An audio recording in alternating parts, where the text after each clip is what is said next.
ایک شیر خوار بچی کے ایصال ثواب کے لیے یہاں جمع ہوئے ہیں۔ چھوٹے بچے، شیر خوار بچے اور بچیاں یہ پہلے ہی بخشے ہوئے ہوتے ہیں، اس لیے جب ہم ان کی نماز جنازہ میں آخری دعا پڑھتے ہیں وہ دعا یہی ہے، اللہم اجعلہ لنا فرتم واجعلہ لنا اجرم و ذخرم واجعلہ لنا شافعا و مشفعا۔ اور بچی کی دعا جب پڑھتے ہیں تو کیا پڑھتے ہیں؟ اللہم اجعلہ لنا فرتم واجعلہ لنا اجرم و ذخرم واجعلہ لنا شافعا و مشفعا۔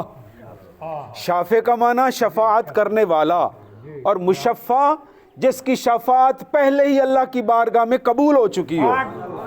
تو پھر ہم ان کا جنازہ کیوں پڑھتے ہیں؟ وہ تو پہلے ہی بخشے ہوئے ہیں۔ ان کا جنازہ اس لیے پڑھتے ہیں کہ چونکہ وہ پہلے بخشے ہوئے ہیں، جو جو ان کے جنازے میں شامل ہوگا اللہ انہیں بھی بخش دے گا، اور جو ان کی کلخانی میں شامل ہوگا اللہ تعالیٰ انہیں بھی بخش دیتا ہے۔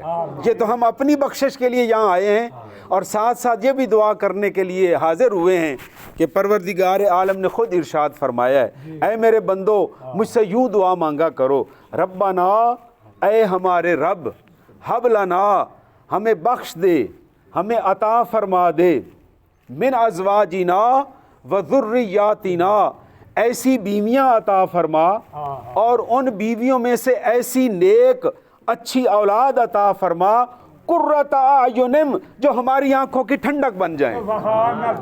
پھر آگے کیا ہے؟ وجعلنا للمتقین اماما، اور ہمیں اور ہماری اولاد کو متقین، اللہ سے ڈرنے والے پرہیزگاروں کا بھی امام بنا۔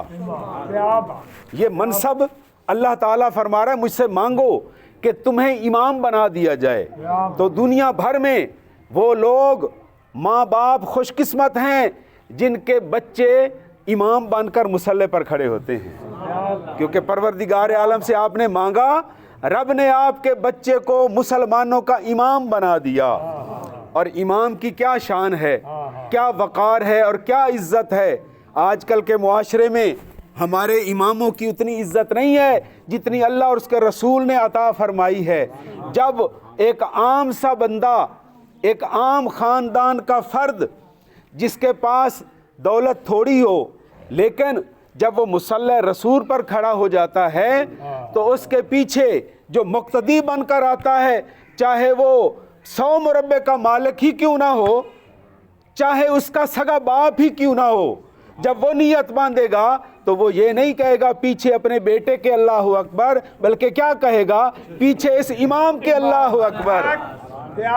امام کو اللہ نے وہ عزت دی، مصلی رسول پر آنے کی دیر تھی، باپ نے بھی اس کو اپنا امام بنا لیا، اور امیر و کبیر لوگوں نے بھی اس کو اپنا امام بنا لیا۔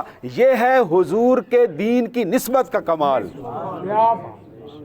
تو آئیے ہم اللہ کی بارگاہ میں یہ دعا کرتے ہیں کہ پروردگار عالم ہمارے ان دوستوں کو اس بچی کا نعم البدل عطا فرمائے۔ جب یہ شیر خوار بچے دنیا سے چلے جاتے ہیں تو یہ جاتے کہاں ہیں؟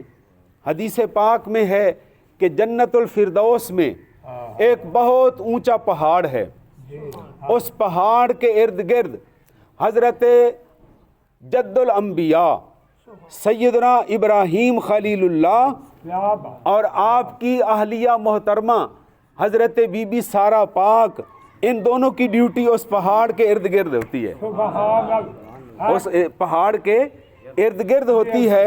اور یہ وہاں کیا کرتے ہیں؟ دنیا سے جو شیر خوار بچے، دنیا سے جو بچے اور بچیاں بچپن میں فوت ہو جاتے ہیں، وہ سیدھے حضرت ابراہیم کے پاس پہنچتے ہیں،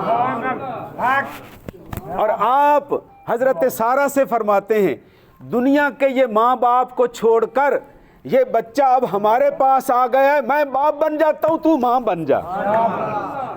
تو وہ جو چھوٹے چھوٹے بچے ہوتے ہیں انہیں دنیا کے ماں باپ سے بہتر ماں باپ جنت میں عطا ہو جاتے ہیں۔ اور دوسرا مسئلہ بھی سنیے، یہ تو ہے مومن لوگوں کے بچوں کا حال۔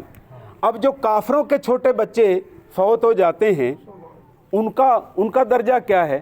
وہ بھی تو گناہ نہیں کرتے، لیکن چونکہ وہ کافروں کے گھر میں پیدا ہوتے ہیں، لیکن ہر بچہ فطرت اسلام پر پیدا ہوتا ہے، اللہ پاک ان کافروں کے بچوں کو بھی جنت عطا فرما دیتے ہیں۔ اب فرق یہ ہے مومن کے بچے میں اور کافر کے شیرخوار بچے میں، فرق یہ ہے کہ مومن کا بچہ وہاں حضرت ابراہیم اور حضرت بی بی سارہ کی نگرانی میں وہاں کھیلتا ہے، اپنی زندگی بسر کرتا ہے، پہاڑوں پر چڑھتا بھی ہے، اترتا بھی ہے۔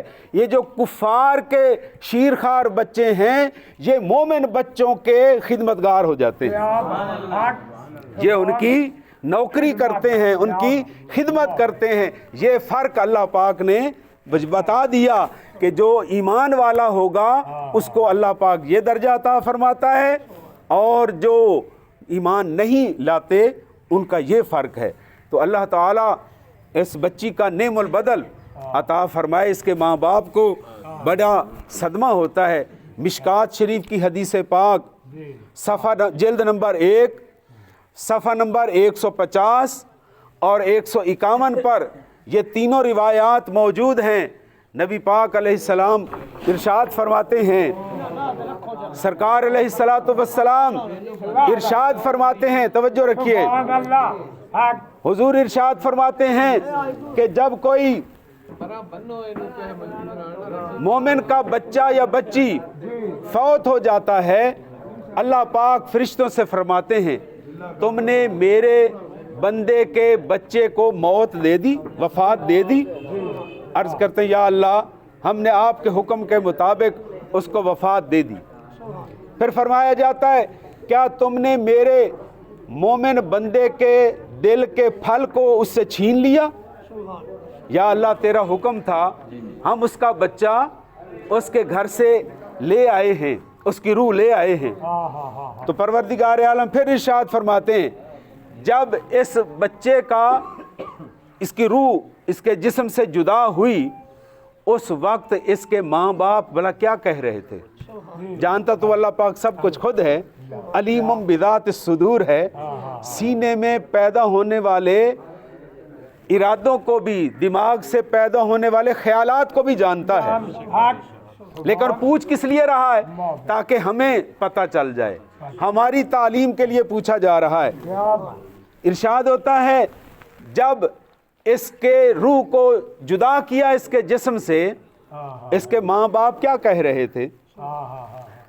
تو فرشتے عرض کرتے ہیں، ملک الموت کی نگرانی میں جو فرشتے آتے ہیں، یا رب العالمین جب اس بچے کی روح کو ہم نے جسم سے جدا کیا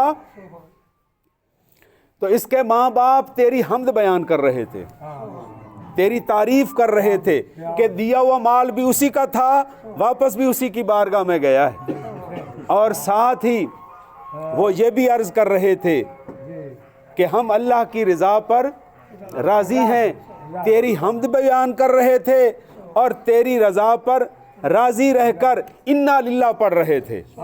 تو پروردگار عالم فرماتا ہے اے فرشتوں گواہ ہو جاؤ، میرے بندے نے میری تقدیر پر سر جھکا دیا، میرے فیصلے پر اس نے شکوہ نہیں کیا، اس نے شکایت نہیں کی، میری حمد بھی کہی ہے اور انا للہ و انا الیہ راجعون بھی پڑھا ہے، میں رب اس پہ راضی ہو گیا ہوں، اس کے نام کے لیے جنت میں ایک گھر بنا دو اور اس گھر کا نام رکھ دو بیت الحمد، کیونکہ اس نے میری حمد بیان کی ہے، میری تعریف بیان کی ہے، لہٰذا اس کو گھر بھی وہی عطا کیا جائے جس پر بیت الحمد لکھا ہوا ہوتا ہے۔ ایک روایت۔